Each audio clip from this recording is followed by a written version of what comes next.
C'est un Camerounais reconnu mondialement, marié et père de 3 garçons. En 1997, il est docteur en médecine après son master en imagerie médicale. En 2002, il obtient son PhD en imagerie des mécaniques impliquées dans la rupture des anévrismes et de la aorte abdominale. Consultant en radiologie, oncologie du département de médecine nucléaire du Centre hospitalier de Liège. En 2015, il est agrégé en radiologie à l'hôpital universitaire du Sartillement. Travaille actuellement concomitamment au centre hospitalier du Grand-Duché du Luxembourg et à l'hôpital Reine-Fabiola où il est radiologue en chef. Collaborateur scientifique de l'Université de Liège, à son actif plus de 200 conférences nationales et internationales, 300 articles scientifiques évalués par ses pairs. Le professeur Chimilongang Alain, lorsqu'il n'est pas au chevet de ses patients, il s'adonne à ses passe-temps favoris, le football, la course à pied, le basketball et la lecture. Professeur, vous avez souvent traversé la Méditerranée pour vous rendre au Cameroun. Vous avez été invité en 2017 à l'université de Yaoundé 1 et à l'université des montagnes. Quel est le bilan que vous dressez et quelles sont les solutions pour améliorer les différents services d'imagerie médicale? Concernant spécifiquement votre question, le Cameroun n'est pas, je pense, le premier pays ou le seul pays dans lequel on souffre de problèmes de sous-équipement, notamment en imagerie. C'est un problème qui est récurrent et auquel beaucoup d'États africains notamment sont soumis. Bon, il existe des solutions et ces solutions sont globalement du côté de la gouvernance et de la planification. Donc il faut planifier et je crois savoir que le gouvernement camerounais a un plan auquel il se tient avec plus ou moins de bonheur et avec plus ou moins de retard pour ce qui est de l'équipement de ces différents hôpitaux en imagerie. Pourquoi la diaspora n'apporte pas-elle concrètement son expertise au Cameroun? Si on part du principe que je suis un membre de la diaspora, on ne peut pas affirmer que la diaspora n'apporte pas son expertise au Cameroun. Je pense que la question ne se pose pas dans ces termes-là, la question se pose autrement. Beaucoup de membres de la diaspora dont je suis sont non seulement prêts, mais également demandeurs d'apporter leur expertise à plusieurs niveaux. On parle ici d'une expertise technique, bon voilà, c'est ce que je fais. J'enseigne la radiologie, alors je viens aussi souvent que cela est possible, et sur mes propres deniers d'ailleurs, participer à l'enseignement et à l'encadrement de mes jeunes compatriotes ou ex-compatriotes. C'est une participation comme une autre.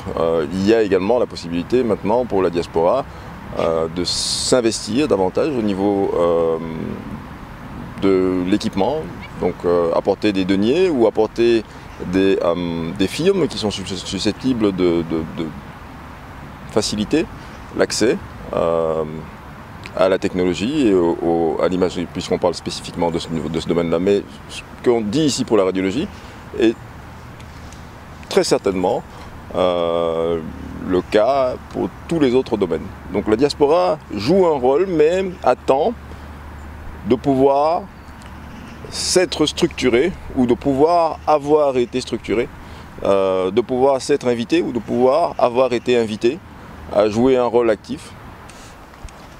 Que faut-il faire, professeur, pour avoir un plateau technique performant en matériel et en ressources humaines au Cameroun?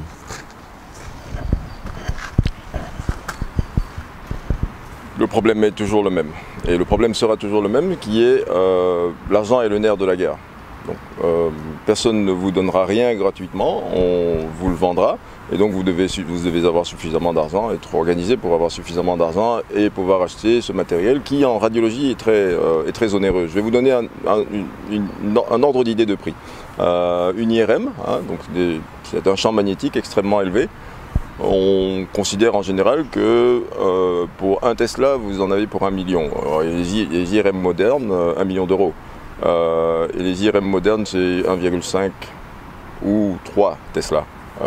Donc vous voyez l'ordre du budget dont il faut disposer pour pouvoir s'équiper en IRM. Bon, le scanner, ce sont des équipements qui sont également dans le même ordre de prix. On ne vous les donnera pas.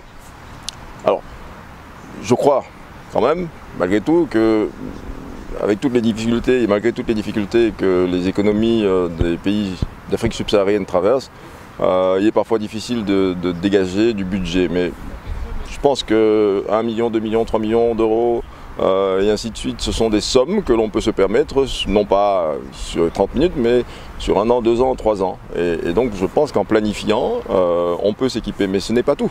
Il faut encore acquérir la connaissance de la technologie, comment entretenir ce matériel, comment le faire fonctionner de façon appropriée, de telle façon à ce qu'on ne se retrouve pas à conduire une voiture de course comme on conduirait une bicyclette. Ça demande de la formation. Il faut également du personnel médical et du personnel paramédical pour s'occuper des malades. Ça demande aussi de la formation. Le monde vit actuellement une crise sanitaire sans précédent. Comment avez-vous vécu l'avènement du coronavirus et qui a déjà fait plusieurs victimes en Europe? Écoutez, l'avènement du coronavirus, ça a été une surprise qui n'en est pas une, à vrai dire. Je crois savoir que tous les experts s'accordaient à dire qu'une pandémie guettait. Et les mêmes experts d'ailleurs s'accordent à dire que d'autres pandémies viendront. Et bon, malgré tout, on n'y a pas prêté grande attention. On avait déjà eu l'alerte précédente avec le SARS, qui est un cousin de l'actuel coronavirus, de la même famille des virus. On a également eu une petite alerte à l'échelle mondiale, mais certainement une vraie alerte à l'échelle africaine avec les virus d'Ebola en Afrique de l'Ouest, qui ont menacé d'être des pandémies mais qui sont restés assez localisés. Puis ce virus est arrivé. Voilà la pandémie que personne ne souhaitait, mais que tout le monde en gros était supposé devoir attendre. Et malgré tout, nous avons tous été surpris, aussi bien les politiques que les spécialistes, les épidémiologistes et les médecins. C'est également le moment où on a découvert un petit peu partout l'incroyable dépendance que nous avions vis-à-vis d'une industrie qu'on a totalement délocalisée, en Chine notamment pour les pays européens, mais également pour les pays africains. On a découvert une fantastique vulnérabilité de systèmes de santé que l'on croyait par ailleurs solides. Donc le maître mot est surprise. Alors, passer la surprise, il va falloir faire preuve d'inventivité et faire preuve de maîtrise pour pouvoir gagner le combat face au virus. Alors, certains pays se débrouillent un petit peu mieux que d'autres. C'est un véritable stress test pour les systèmes politiques maintenant et pour les systèmes de santé. Comment est-ce qu'on fait pour limiter la casse? La diaspora camerounaise effectuant la traversée vers le Cameroun était pointée du doigt par les frères et sœurs résidant au Cameroun comme des hypercontaminateurs. Comment avez-vous réagi face à cette situation? Alors ça, c'est une question intéressante. Elle est d'autant plus intéressante que je me trouvais précisément au Cameroun au moment du début de l'épidémie, au début du mois de mars. Je m'y trouvais pour des raisons d'enseignement. J'y étais allé dispenser quelques cours. Bien entendu également, comme cela se fait habituellement, en profiter pour rendre visite à la famille. Ceci étant dit, je suis parti au mois de mars. J'aurais très bien pu, à ce moment, parfaitement être positif au coronavirus et l'ignorer. Qu'aurait-il été, qu'en aurait-il été, ou bien que serait-il advenu de moi? Aurais-je pris des risques inconsidérés pour aller au Cameroun donner les cours que je donnais parce que c'était un temps de pandémie et qu'il n'était pas avisé de voyager à ce moment? Je crois que, je l'ai dit tout à l'heure, le mot surprise est important. Beaucoup de gens ont été surpris, moi aussi, parce que alors, par chance, je n'étais pas positif au coronavirus et par chance, je n'ai pas transmis le coronavirus à qui que ce soit. Mais je peux imaginer que d'autres personnes de la diaspora, dans mon cas, aient pu voyager malades ou voyager contaminés et ainsi avoir été le vecteur de la contamination vers les pays africains. Mais au-delà de cette question, il est également important de comprendre que dans le monde où l'on vit, où on se trouve à quelques heures d'avion de n'importe quel point sur la planète, il est extrêmement difficile de contenir une pandémie. Alors, c'est peut-être un individu, un Camerounais de la diaspora qui a importé le virus, c'est peut-être un Chinois. Je vous rappelle que le 29 janvier de l'année 2020, la Chine a fermé ses vols intérieurs et a maintenu ses vols transcontinentaux à partir de Wuhan, la ville d'où est parti le virus. Et toutes les personnes chinoises qui étaient retournées chez elles pour le Nouvel An ont pu ainsi retourner dans les pays où ils vivent, et le Cameroun en particulier. qui nous indique que l'un ou l'autre de ces individus n'a pas pu être le patient zéro du virus au Cameroun. Quoi qu'il en soit, c'est une question intéressante. C'est une question qui appelle au civisme et à la responsabilité de chacun d'entre nous, et c'est important. Donc, je veux dire, si je sais ou si je savais que j'étais porteur du virus, je n'aurais pas pris le risque de voyager. Ça, c'est le bon sens même qui le commande, mais également qui amène à la prudence, à indexer les responsabilités, parce que il n'est pas certain du tout que ce sont les personnes qui sont pointées du doigt qui étaient effectivement ou qui ont été effectivement responsables de la dissémination du virus. Professeur, les lignes bougent au Cameroun. La loi portant Code général des collectivités territoriales décentralisées, promulguée le 24 décembre 2019, renforce l'autonomie des autorités locales avec un engagement de porter au moins 15% des recettes de l'État aux collectivités décentralisées, qui a pour but d'unir les Camerounais, d'unir les régions et favoriser le vivre ensemble et le multiculturalisme, longtemps souhaité par la diaspora. Est-ce qu'à votre avis, cela permettra aux régions de se développer? J'accepte de prendre cette question. En fait, elle est hautement politique, mais pas uniquement politique en réalité. Il y a également derrière ça une question de perspective, presque un modèle intellectuel ou un modèle philosophique. Alors, lorsqu'on en arrive à ce qu'une majorité de Camerounais, et je pense que c'est le souhait d'une majorité de Camerounais, demande un projet de loi tel que celui-là sur la décentralisation, c'est parce que quelque chose n'a pas fonctionné. Et ce quelque chose qui n'a pas fonctionné est en réalité un péché originel. Et ce péché originel est d'avoir considéré beaucoup trop longtemps et depuis le début comme étant originaire d'une région un Camerounais. Un Camerounais est avant tout un Camerounais, je dirais même plus loin. Un Camerounais est avant tout un Africain. Si on était allé vers cette option dès le début, nous ne serions pas aujourd'hui en train de promulguer cette loi que la majorité des Camerounais voit comme une avancée. Alors, ça c'est ce qui va se passer. Maintenant, si on regarde un petit peu de près ce qu'il y a dans cette loi, il y a effectivement là derrière le potentiel de susciter le développement. Mais pourquoi est-ce que cette loi susciterait-elle davantage le développement que le développement autocentré? Pour ceux qui ne l'ont pas connu, ce slogan-là, il voulait simplement dire qu'un agent de l'État, un commis de l'État, originaire d'une certaine région, œuvrait au sein de l'État au développement de sa région, au projet de développement de sa région spécifiquement, plutôt que d'œuvrer au développement de l'ensemble de la nation. Péché originel, disais-je. Pourquoi cette disposition sur la régionalisation le ferait-elle davantage? Alors, probablement, dans un premier temps, va-t-elle le faire. Mais, in fine, et ça c'est mon point de vue strictement philosophique et pas politique, mon point de vue est que, à mesure qu'on va avancer dans le temps, cette loi sur la décentralisation va également montrer son insuffisance. Et il me semble en effet important de revenir à quelque chose qui est de l'ordre du national ou du continental, si on veut sortir de ces problèmes de régionalisation et si on veut traiter par le mépris, parce que c'est ainsi qu'il faut le traiter, ces questions de vivre ensemble entre les régions ou les ethnies. C'est mon point de vue à titre philosophique et pas politique. Cette loi donne l'opportunité aux populations de participer à la confection du budget et le choix des projets prioritaires à travers des représentants des quartiers et des villages. Comment la diaspora pourrait-elle participer au renforcement des budgets et la réalisation des projets? La diaspora a pour essence, je pense, de favoriser au projet, non pas d'une région, par exemple la région dont je serai originaire, non pas d'un quartier, mais bien de la nation camerounaise. La situation actuelle est la suivante. Lorsque je me rends dans mon village et que je constate que, par exemple, il y a des problèmes d'adduction d'eau, des problèmes d'eau courante pour les écoliers, il me semble de mon devoir de remédier à cette situation.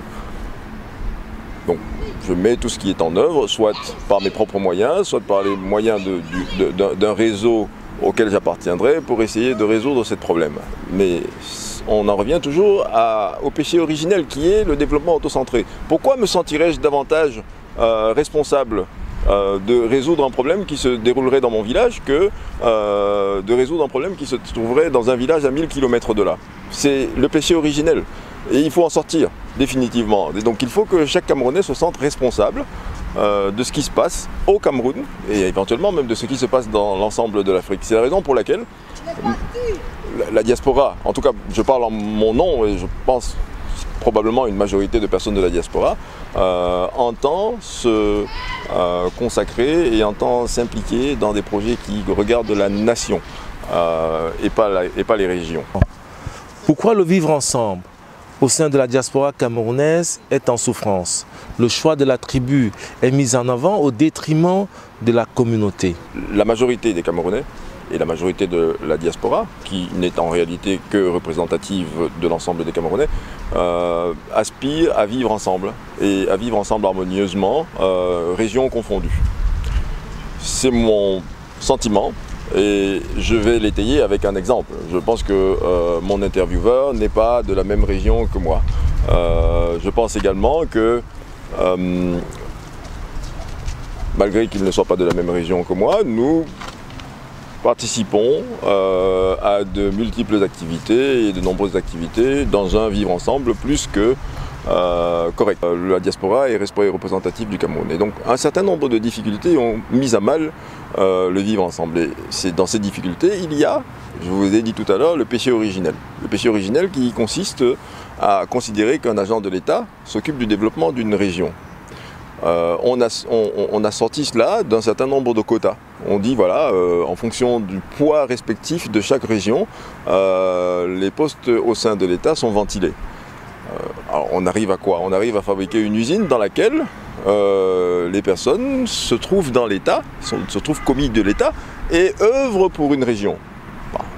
C'est un signal qui est évident que la nation est un fardeau qui est beaucoup trop grand à porter et qu'il est il est bien préférable de porter un fardeau plus étroit comme la région. Bien entendu, regardez autour de vous, nous nous trouvons en Europe.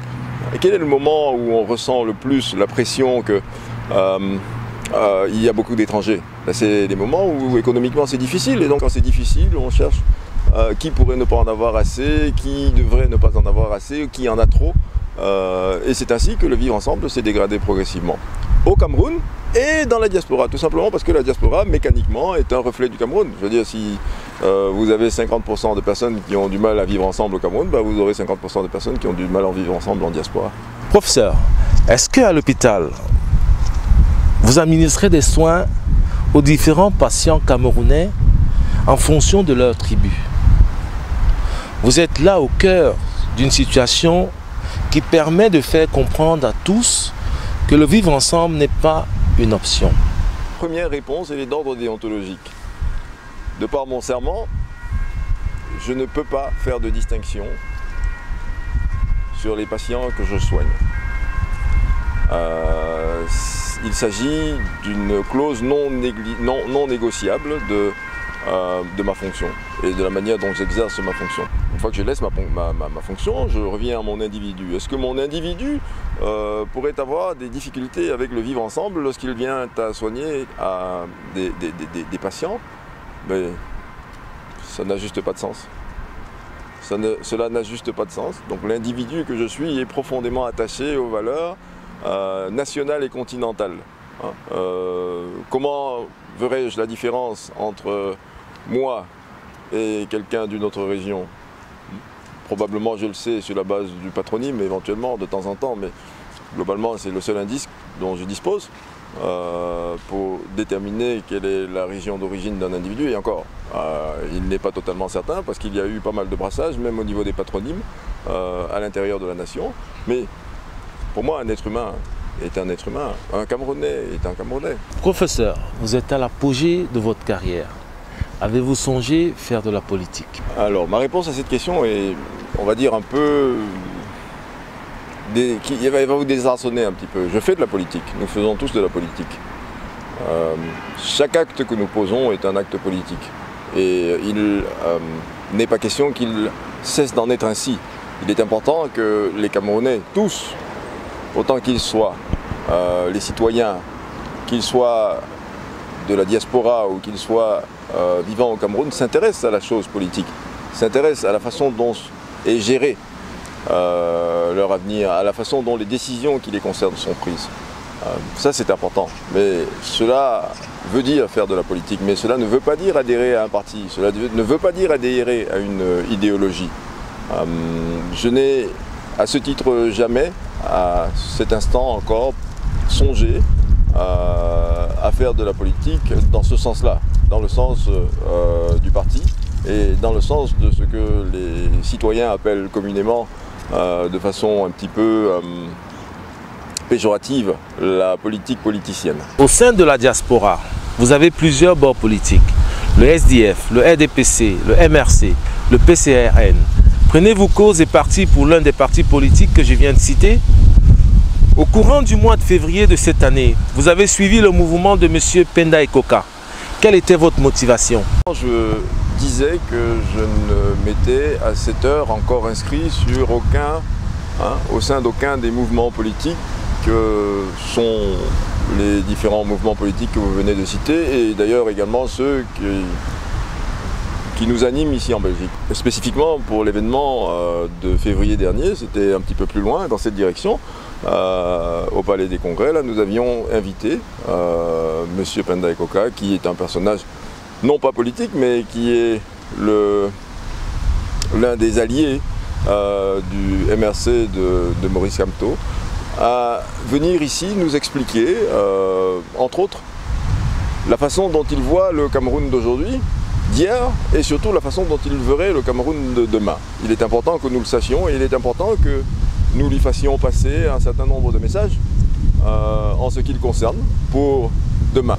Et c'est très important de le savoir en tant que membre de la diaspora, mais également de ce que sont les futures alternatives pour notre pays.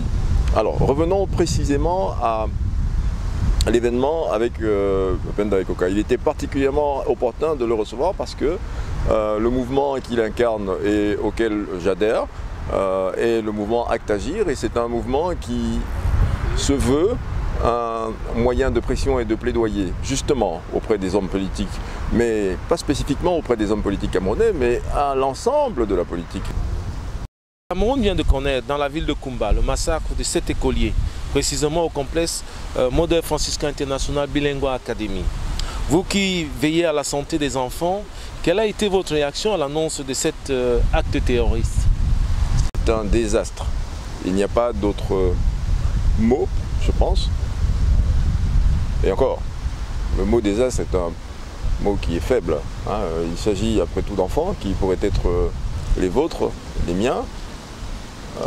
Et il s'agit d'enfants qui, ma foi, ne faisaient rien d'autre que d'apprendre à devenir des citoyens de demain, à devenir des personnes sachantes et moins ignorantes.